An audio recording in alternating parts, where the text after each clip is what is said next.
Hi, parents and students. This is Mr. Kozak, your English 2 teacher, and I'm coming to you today to talk a little bit about how we can be on the same page during this pretty wild 2020-2021 school year. So last year, you entered the building as freshmen, and when you did that, there's this big kind of learning curve.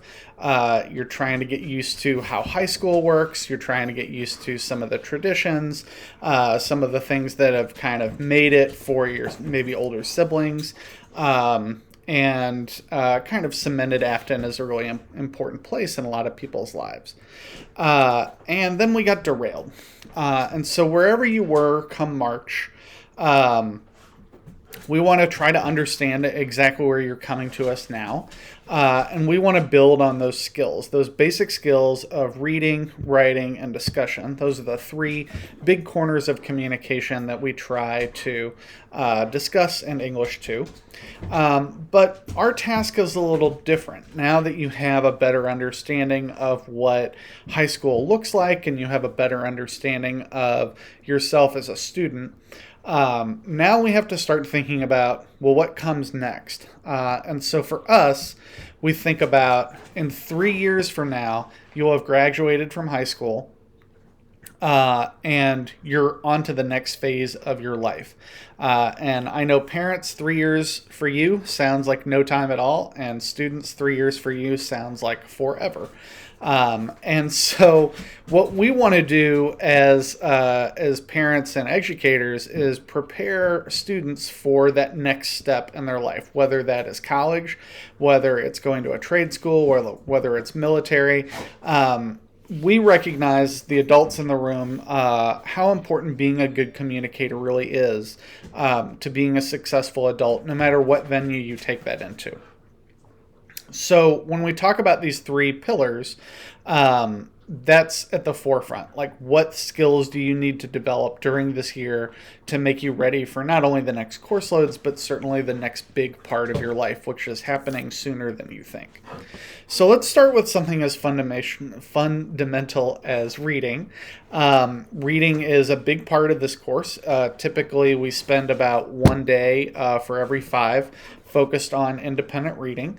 And our goal should be to read at least one independent book outside of the coursework that I give you during each semester. So there are some additional benefits to reading this year. One of them is if you can get your hands on a physical book, whether it's a book that's at home, whether you go to the library, whether you use Afton's library, getting a book is a big part of not only this course, but I think of just having something different in front of you than a screen. So we're going to really savor that reading time as time away from a screen, time with something a little more interactive, and time to increase those reading skills. So that's one big thing. And parents, I really encourage you to maybe pick a book that you can read with your child, or something that kind of strikes maybe both of your interests. And we can really kind of spend some time reading at home. I know we're going to talk about time management. When I put together my schedule, looking at how the school day is going to work, and looking at all the other responsibilities that I have, I want to carve out at least an hour and a half a day where I can be reading, and hopefully a little more than that, but at least an hour and a half a day so I can kind of be consistent with my reading and my reading growth. The next aspect of the class is writing, and again, writing is something that's fundamental. We want to be strong writers, so that we are prepared to write that college paper, but also because a lot of good critical thinking comes from writing, especially when we do research of a sensitive topic and we want to understand how to incorporate our own thinking into that research, right? Writing is one of the big ways that we're going to do that. Writing is going to be even more important this year, because so much of the face-to-face communication that we're used to having is now turned into synchronous time, right? Or turned away from synchronous time into asynchronous time. So I'm giving you very explicit directions, and then you're writing to meet those directions. Or I'm giving you a discussion topic, and you're writing afterwards. And so writing is a lot of the way that you're communicating with me. And then even when it's not an assignment, if you're letting me know something, you're probably emailing me or you're using Remind. You're still using writing. And so we want to get good at using those skills appropriately, thinking about, well, if I'm writing my teacher, especially my English teacher, I probably don't want to misspell things or abbreviate everything or not use any punctuation, right? So kind of using those professional skills when writing as well. And again, just knowing that we're going to be writing to each other quite a lot this year because of the nature of the online courses. The next pillar that we talk about is discussion. And discussion is another one that's going to look very different this year. Whereas in the past, we would do small group interaction and maybe a share out to the whole class, or we might have a class where we discuss a pretty important topic that's going on, in our climate today. Now we have to figure out ways to have those conversations, again, more with kind of just your peers or a small group. There's not going to be as much time to have a real discussion as a whole class because when we meet as a whole class, we're meeting as 55 people. So until we kind of figure out good ways to have discussions in forums that have 55 people, we probably aren't doing some all-class discussion. So what does that mean? That means that you have to watch discussion. Watch how two adults and two professionals put that together. It means that you're going to have to discuss things at home. It means that you're going to have to tape and share some of the discussions that you have so that I can see you using that actual skill of discussion. Really, all of these things combined, they are what we call communication arts. That's why this class is sometimes called language or communication arts, and sometimes it's just called English. And that's going to get to the heart of another matter, which is a very realization that teenagers are not particularly good communicators. It's just part of your life where you're trying to figure that out, how to be somebody who can really get your ideas across very cleanly. It causes you to get into a whole lot of arguments because your sentiment doesn't necessarily match how that's coming out. And that's normal. Those are just normal processes. It's not like the fault of a teenager. However, what that means is that we have to really change the way that we think about communication this year too. As a teacher, and as a teacher for over 13 years now, when I think about communicating with students, I think about that kind of personal touch. So if I start to see something that looks a little off, maybe Jimmy hasn't turned in his last 3 assignments. He's usually pretty good about turning things in on time.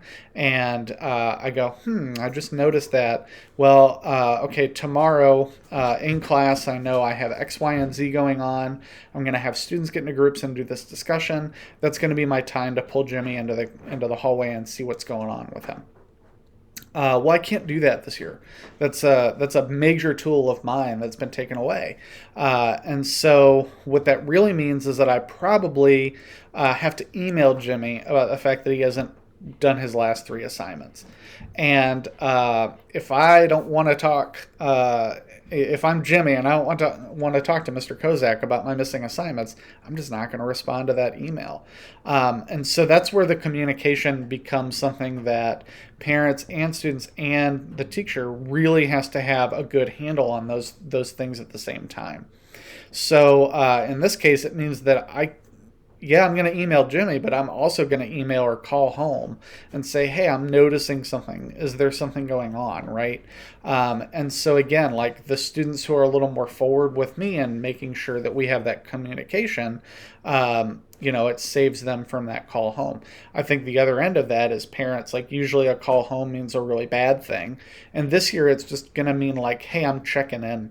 And so that's something else that can kind of change.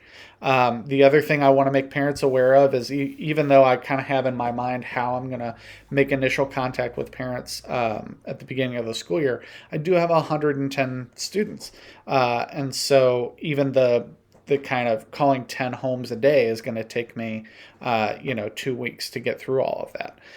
So by all means, feel free to initiate that conversation or to tell me like, hey, I prefer email, and then we can email. But that parent student communication piece becomes even more important. As will, I will say, just understanding when something doesn't go right. We're in a climate where it's likely that somebody is going to get sick, and that might really have an effect on Jimmy. Like maybe that's the reason he's not turning in assignments, because he's doing more housework than before.